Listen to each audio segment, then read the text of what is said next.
Halo teman-teman, selamat datang di Value Stock. Hari ini saya akan membahas analisa fundamental saham BDMN kuartal ketiga tahun 2021. Oke, ini disclaimer-nya yang pertama ini merupakan sharing analisa fundamental, bukan ajakan beli jual ataupun hot suatu saham dan keputusan investasi ada di tangan teman-teman selaku investor. Yang ketiga, dari analisa fundamental ini bisa dijadikan referensi untuk analisa saham-saham yang teman-teman miliki. Oke, pertama-tama kita masuk ke bisnis model dari saham BDMN ini. Untuk kegiatan usahanya bergerak di bidang usaha perbankan, jadi untuk sumber income-nya berasal dari pendapatan bunga. Untuk segmen usaha atau marketnya di Indonesia, saat saya membuat video ini, saya tidak menemukan adanya kasus hukum yang terkait dengan BDMN. Untuk kepemilikan saham dimiliki oleh FUMG sebesar 92,47% dan masyarakat sebesar 7,53%. Dan teman-teman kita bisa lihat dari segi pendapatannya untuk secara dari 2019 sampai 2021 ini mengalami penurunan ya dari segi net revenue-nya, dan penurunannya sebesar 15,2% di kuartal ketiga, dan saya asumsikan kuartal keempat yang memiliki kinerja yang sama dengan kuartal ketiga, maka sampai akhir tahun akan mengalami penurunan sebesar 11,1%. Dan dari segi net profit-nya juga mengalami penurunan secara kuartal ketiga sebesar 6,7%, tetapi kalau disetahunkan mengalami kenaikan sebesar 86,7%. Dan dari segi asetnya mengalami penurunan juga sebesar 6,3%, dan penurunan aset ini disertai dengan penurunan dari segi hutangnya sebesar 8,8%. Terus untuk dari segi modal mengalami kenaikan dan kenaikannya sebesar 2,8%.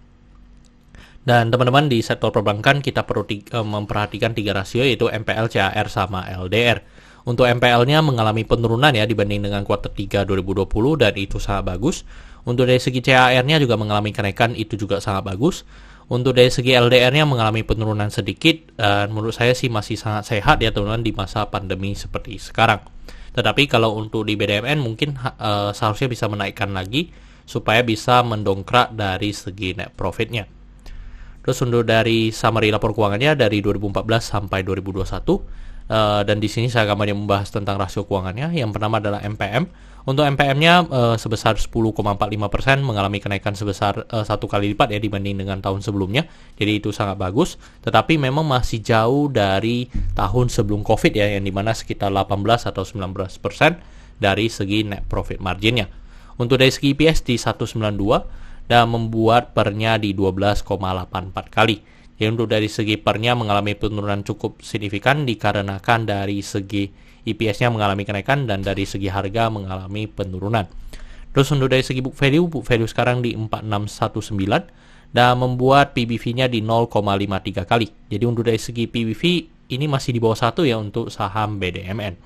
Terus untuk dari segi DER-nya di 3,2 kali. Dan untuk di sektor perbankan sebenarnya untuk DER yang di bawah dari 6 memang sebenarnya masih DER-nya masih sangat kecil ya teman-teman, malahan mereka masih bisa menambah dari segi DER-nya, dan tetapi memang perlu dipertimbangkan adalah apakah mereka bisa menyalurkan kreditnya mereka juga, karena kalau misalnya banyak hutang tetapi tidak ada yang mengkredit dengan Bank Danamon atau BDMN ini, maka kan mereka dari segi net profit juga mengalami penurunan. Terus untuk dari segi ROE di 4,17%, jadi masih di bawah 9% yang saya anut, dan ROA-nya di 0,99%. Oke teman-teman, saya membuat video ini untuk harga sahamnya di 2470, dan dari analisa fundamental saya bisa menemukan nilai intrinsic value-nya sekitar 4.500, jadi memiliki margin of safety 82%. Dan ini kesimpulannya, yang pertama dari produk dan jasa, saya berikan sesoke karena saya melihat perusahaan ini mampu bertahan 5-10 tahun ke depan.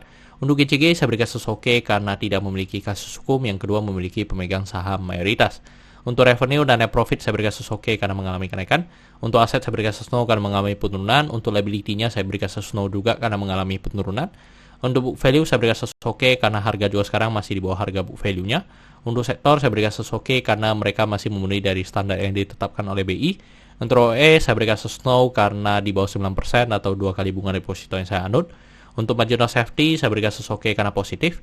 Untuk dividen, saya berikan sesoke karena selama 5 tahun terakhir. Untuk BDMN masih sangat royal memberikan dividen kepada investornya. Oke teman-teman, jadi kesimpulannya adalah 8/11, dan pertanyaannya adalah apakah saya akan membeli saham BDMN ini. Sebenarnya untuk saham BDMN ini udah masuk ke dalam kategori value stock ya, yang teman-teman, yang dimana memang harga sahamnya memang sangat murah. tetapi memang butuh waktu yang agak panjang. Kenapa? Karena dari segi fundamentalnya atau dari segi kinerjanya memang masih belum terlalu kelihatan ya. Karena di perbankan yang lain pada sudah naik, tetapi untuk BDMN ini masih belum mengalami kenaikan dari segi fundamental atau dari segi kinerjanya. Jadi memang kalau teman-teman yang mau membeli BDMN memang membutuhkan waktu yang cukup lama untuk saham ini bisa comeback ya teman-teman. Oke teman-teman, saya rasa cukup sekian untuk video kali ini. Jangan lupa untuk like dan subscribe. Jangan lupa juga untuk follow saya di Instagram saya di Royken13. Dan teman-teman, saya ada membuat grup Telegram, jadi teman-teman bisa join grup Telegram saya di Value Stock. Untuk linknya teman-teman bisa dapatkan di deskripsi di bawah. Dan jika teman-teman ada kode saham yang ingin saya buatkan analisa seperti ini, silahkan tinggalkan di kolom komentar untuk kode sahamnya. Oke teman-teman, see you on the next video. Bye-bye.